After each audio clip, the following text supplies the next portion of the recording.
Super Bronco again, and we've got our 78 back that's on the Super Duty chassis.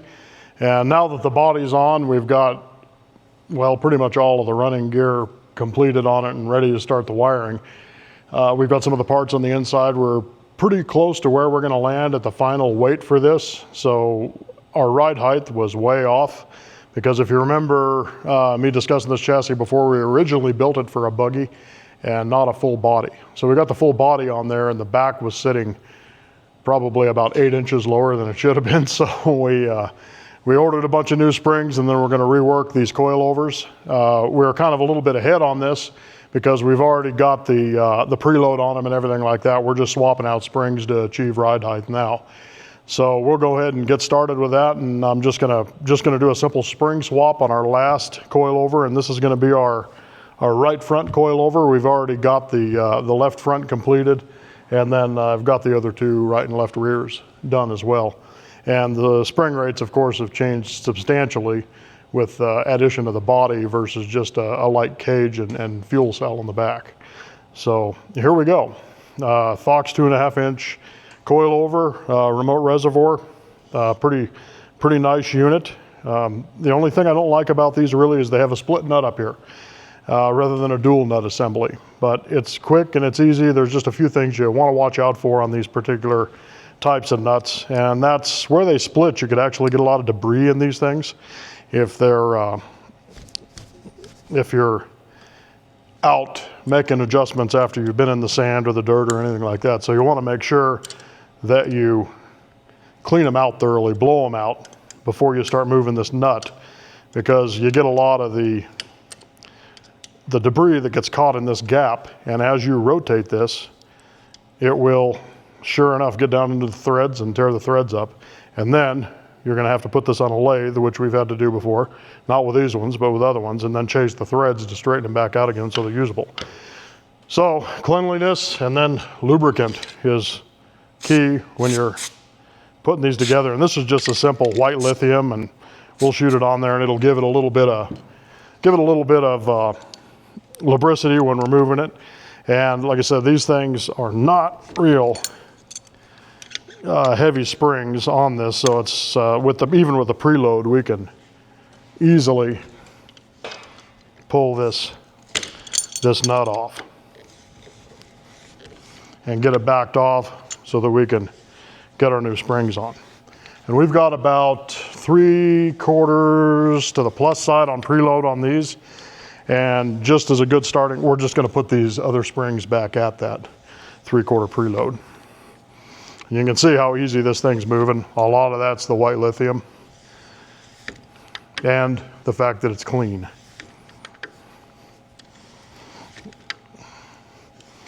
And then having the right tool, of course, too, a pin spanner versus sticking a punch in there, because you don't want to distort these nuts at all. If you distort these nuts and the threads don't line up, and you have a hard time starting them, and they'll also want to shave the threads on the body too as they're going down if they're warped. So kind of want to be careful with these split nuts. But anyway, we'll back this thing off. And of course we had pre-measurements of 3 1/4 top of the body to the top of the nut. So we'll just set it back at that with the new springs on it. But we back these off enough to where we could slide springs forward, pull the retainer back, and we'll find our gap on our snap ring moving around. Then we've got these pliers here. Just reach in, we'll delicately spread that.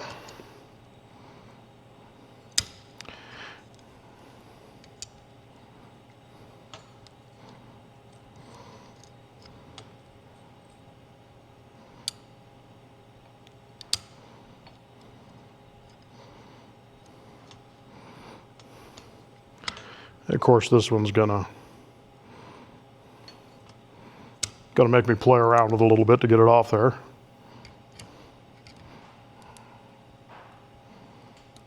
There. Guess just using the right hand. But anyway, get these pulled off. set our other springs off to the side. Remember I was talking about cleanliness? It's kind of key when you're putting stuff like this together. Of course, if you're out in the dirt, it is what it is.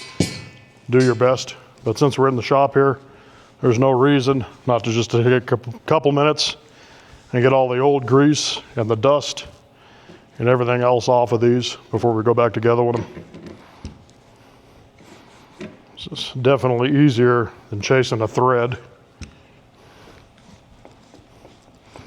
All right, so we took off a set of 450s and 350s, and we're going back on with 250s and 300s.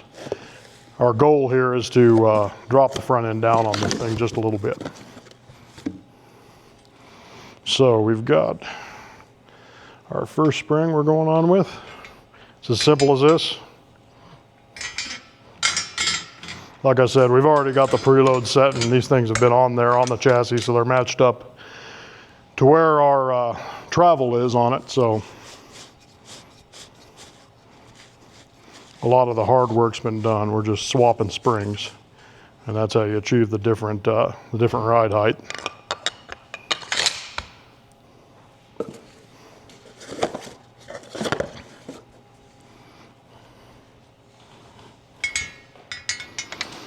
And sometimes if you don't have a lot of space left up here, you end up having to compress these springs a little bit. Like I said, we're fortunate enough to have enough body to completely get this out of the way and then just run it down a little extra.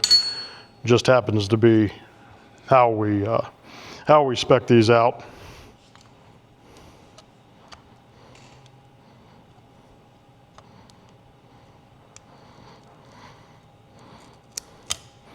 There we go. Give it a quick rotate, make sure it's seated. Bring it all back down. So I've got my left front, and these resis come off and go toward the front of the truck. So I want to make sure when I put them together that my resis pointed to the front, and I like to have the spring info so that I could see it when we just look under the wheel well. It just makes it kind of nicer when you go to work on it or order new springs or anything like that. You're not having to look behind it. So yeah, we're just going to go back together with this thing, shoot a little lubricant. This white lithium's kind of nice. It's easy to wash off, and if you notice this, when I pulled it off, I didn't point it out, but you could actually see the white lithium that was still below the nut in the original position, which like I said, the white lithium you could pretty easily clean up, and you don't have to worry about dirt sticking to it and the other parts of the body and everything like that. But car wash, blow it right off, and then a little bit will stay underneath between the nut and the body, so you have a little bit of protection when you go to move these things. So that's basically what you do. I'll put this on the fixture over on the other side of the shop over there real quick and tighten this down and get our preload back to where it's supposed to be. But there it is, as simple as that. The reservoir's coming off this direction. On this one, we can see our springs, and then on this one here, on this side, if you put it right up here, there you go. Springs are visible, resi's off the front. I don't know, just the best assembly practice. One of the little things that we kind of look at when we're putting these together. Anyway, we'll get some more videos once we got it sitting on the ground and we got it sitting a little bit of rake in the rear end. Thanks for watching this one. We'll be right back with more.